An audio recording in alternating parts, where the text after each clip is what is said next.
So our differential diagnosis, when we talk about the dizzy patient, this is intro to vestibular. We're thinking it could be brain, it could be inner ear, it could be cardiovascular, or there's always that psychological component to it, okay? So the first thing we're kind of trying to figure out is, are we really talking about an inner ear problem? Are we talking about a central problem? Or is this more psychological? Or is this even cardiovascular, which we're much less effective at from a vestibular therapy standpoint? From a central standpoint, from a vestibular impairment standpoint, and from a psychological induced dizziness, as vestibular rehab therapists, we are very effective at treating dizziness related to those three categories. So vestibular rehab spans into the neuro world tremendously because of dizziness caused by central disorders. So when we talk about the vestibular piece, right? So when we're talking about just the inner ear and all the things that can go wrong, there's a laundry list. And then in addition to the vestibular disorders on the left side of the screen, the right side of the screen are those central disorders that we're still very effective with vestibular therapy at treating. These are your brainstem lesions, maybe stroke or MS related, cerebellar dysfunctions, which commonly come in the form of degenerative diseases. And then a lot of POTS patients actually will have vestibular dysfunction that vestibular rehab is warranted for as well. So we definitely do dizziness outside of the inner ear, but when we're treating these patients or we're evaluating these patients, we're trying to figure out what on this list stays and what on this list goes.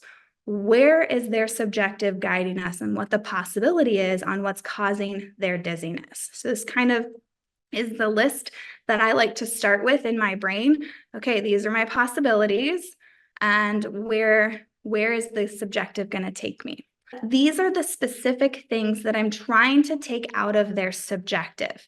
And in order to do that, I need to be very specific about them describing the onset of their dizziness, describing the symptoms and triggers and environment, and we're going to go into this a lot more. I'm going to break these down. And then symptom duration. The onset of the episodes, when they very first started, whether that was last week or in a lot of people in our world, that was months or years ago because it's taken forever for them to get to us. The very first time you remember this being a problem, what happened? How did it start? What was the onset? And how long did it last? And during that time, what were the triggers, which are these acute symptoms? And that's kind of your playbook to really figure out what is the differential diagnosis. And so you can see here from a neuritis and labyrinthitis, it's sudden onset. They're sitting in a chair and it's like, bam, what happened? I'm dizzy, I'm spinning, what's going on? And then in your brain, you're like, okay, what else has a sudden, spontaneous onset of dizziness? That could be what? That could be a stroke. That could be an MS lesion kind of popping up out of nowhere. They're their first symptom from an MS lesion. That could be a sudden onset of BPPV if they're laying down when it happens. That could be a sudden Meniere's attack that just started. That could be the start of a vestibular migraine, right? Like if I'm just sitting in a chair and I have sudden onset of dizziness, it's not gradual. So then I've taken half of that list away with gradual onset. And you can see as you go through what has a gradual onset, take it off the list. And then next I'm going, in that moment when it first started, how long did it last? Was it really, really bad for 2 to 3 to 4 days? And then it got substantially better really after the first week. And now I'm left with this motion sensitivity. That's a classic neuritis or labyrinthitis presentation. If it's a sudden onset, severe dizziness that is just longer and like 2-3 weeks, then I'm starting to think a little bit more central, because a labyrinthitis or a neuritis, those the severe part of that spell doesn't last that long, but central will. If I'm seeing them right when it happens, it's great, right? You can do a head impulse test, or you can do your HINTS exam and get a lot of information.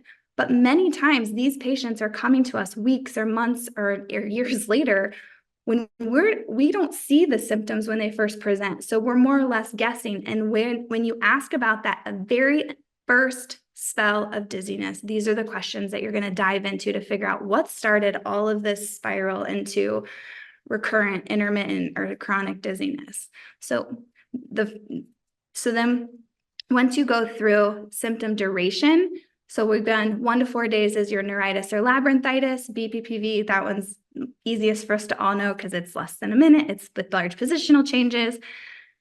Where some people get tripped up can be the Meniere's migraine, kind of back and forth, because they all have sudden onset. It's very, very dizzy, and it can go anywhere from minutes to hours. And then in migraine, it can sometimes go to days. And so Meniere's is going to probably have a hearing loss over time. And so if you're suspecting Meniere's, getting these patients into an audiologist to do regular audiology checks is crucial in helping with a good diagnosis for Meniere's. These patients can have the oral fullness that we all think of, but they don't have to. That doesn't have to be a thing. A big thing with migraine is it tends to be more frequent than Meniere's. Meniere's can be once a week, but it's more typically like once every couple of months. They have a really, really bad day, whereas migraine could be a couple hours out of every day. It's usually much more frequent and consistent in how it presents. Migraine can have, the typical light sensitivity, sound sensitivity, brain fog, difficulty focusing. So again, we'll go into that more, but those are kind of some things you can start thinking about now on the differential based on the subjective. And these are specific questions that I'll ask people. Were you light sensitive? Were you sound sensitive? Did you feel wiped afterwards? Like you had this 3 to 4 hours of dizziness and you just had to go to bed and you woke up and you felt fine, right? That like complete feeling of being wiped and brain fog is more migraine. You have your superior canal dehiscence, which is going to be more of a gradual onset, not that sudden. It can be sudden. It's usually more gradual in the patients that I've seen.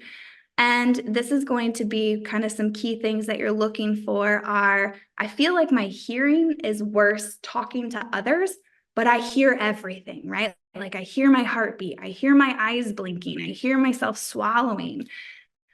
They're going to be very dizzy in loud environments, can be a huge trigger.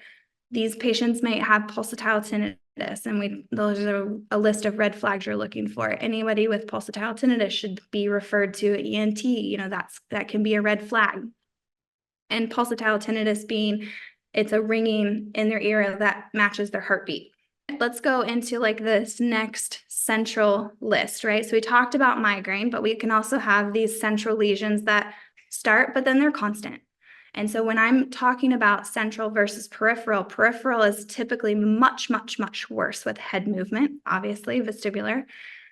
And these central lesions are dizzy with head movement, but they are also very dizzy, typically, like with head still. They are more sensitive in their report of symptoms, even in the absence of movement. So I'm always asking people, when it first started, if you sit perfectly still and you didn't move your head at all, were you still dizzy? Central are more likely to say yes during that question.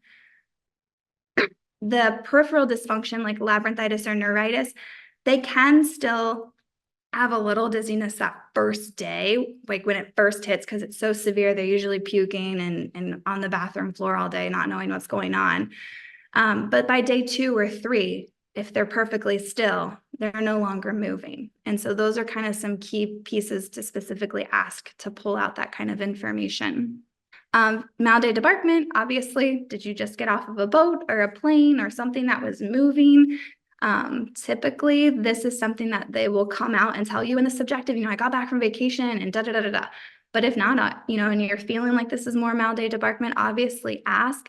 Mal de débarquement is fairly constant. So like they're sitting in their chair and they still feel like they're rocking.